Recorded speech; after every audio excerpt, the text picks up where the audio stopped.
So as Peter mentioned when we were talking to GRM yesterday, we thought it would be quite interesting to present some of the thinking we did around family planning outcomes around 2 years back that was quite kind of complementary to Amit's presentation about this exciting project that's going on in Rajasthan at the moment. So a bit of background to how we got involved in thinking about family planning. Around 2 years ago, DFID commissioned Social Finance along with Center for Global Development to take a look at whether or not DIBS could be applied in this area.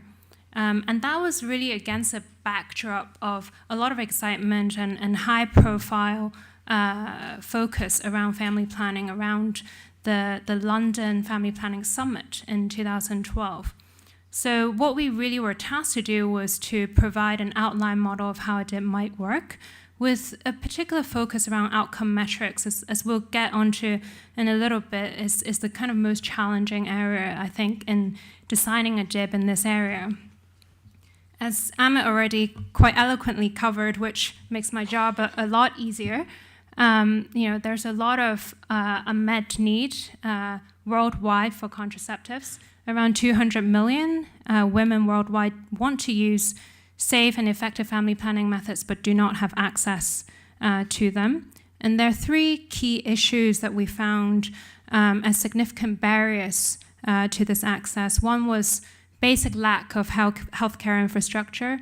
Second was just low quality of service provision, especially in terms of reliable availability of contraceptives and also lack of patient aftercare or support. And thirdly, cultural barriers to access. So DIBS could potentially be used to create incentives to increase, for example, the predictability around funding structures for family planning programs. It could enable more continuous, reliable supply of contraceptives, especially in terms of choices of contraceptives, and also in terms of whether or not you're reaching the most marginalized groups. You could use it to incentivize improvements in service quality and also increase flexibility in implementation, especially given that local contexts and cultural barriers differ between different countries.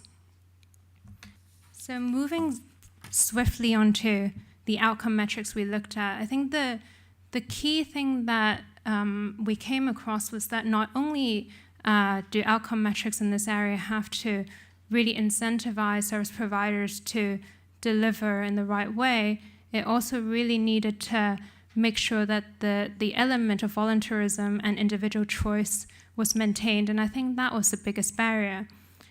In terms of the key outcome metrics we considered, for example, we looked at contraceptive prevalence rate, which measures the percentage of reproductive women of reproductive age using modern methods of contraception. And this was a good proxy indicator of access to reproductive health service, but doesn't necessarily look at whether or not these women were using contraceptives in a sustained manner, so whether they were new users or whether they were repeat users of contraceptives.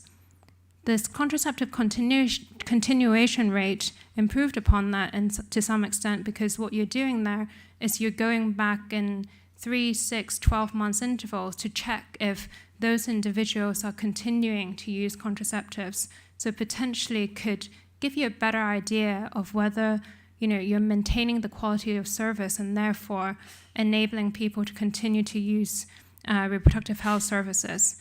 But the issue there is that you potentially have quite a high cost in terms of follow-up surveys, and it's quite intensive in terms of time when you have to go back to each individual and check whether they're continuing to use the service. We also then looked at teenage fertility rate, and the advantage of this metric is that for teenagers who give birth, the complications and risk to their health and to their babies are a lot higher. So in a sense, this is a good kind of metric to indicate improved health outcomes if you were able to reduce that. On the flip side, it means that you could be incentivizing service providers to focus on that target group. So you really need to then look at, which target groups are you actually trying to reach with this intervention. And finally, we looked at spacing between live births. Again, if a woman gives birth within successive births that is less than 24-month intervals, then the risk to the mother and baby is a lot higher. So again, this is a good indicator of health outcomes for mother and child. Again, this faces some of the similar issues around cost and time intensiveness of measurement, because again, you have to follow up with the mother. So in terms of actually achieving those outcomes within the time frame of a DIB, you have to follow up within the 24 months. And so that might, depending on whether or not investors or donors were able to fund for that long, cause some difficulties. So, each of these outcome metrics has its pros and cons, and the reason why we thought it would be good to kind of highlight them here is just to kind of outline our thought process around thinking through, each of these.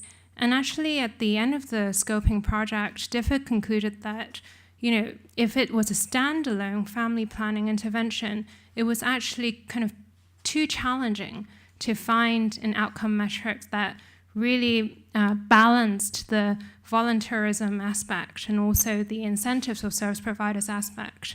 So they felt that was quite challenging first DIB to pilot.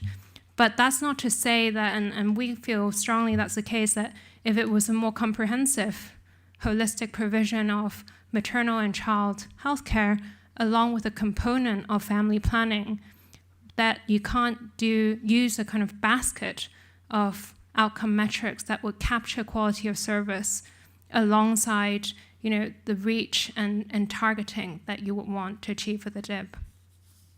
And finally, just to cover, a couple of further things that we thought about when we were looking at outcome metrics. I think, we already had quite an interesting discussion around outputs versus outcomes.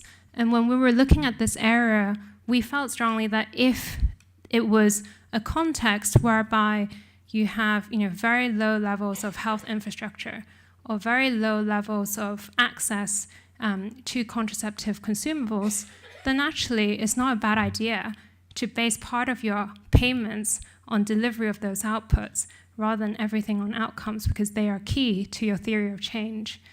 But in the event where, you actually have quite a high level of health infrastructure already in place, and you have a lot of different methodologies of trying to achieve your outcomes, you might want to leave enough flexibility to enable your service provider to actually test different methodologies to achieve that outcome. So in that case, you could potentially focus on using an outcomes-based model rather than outputs and outcomes-based model.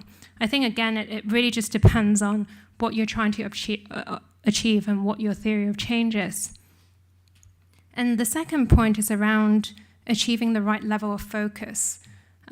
So as I mentioned previously, we had a potential metric around teenage fertility rate.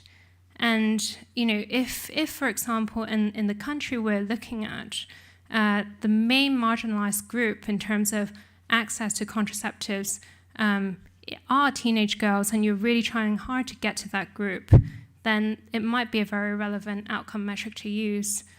But if, in general, the country has a very low level of health infrastructure, and you're actually trying to reach a broader group of women through your DIB intervention, then you might not want to incentivize a service provider to just focus on that target group.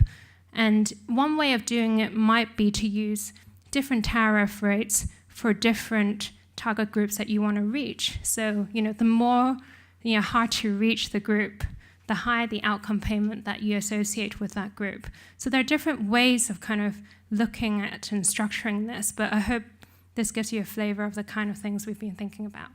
Thanks.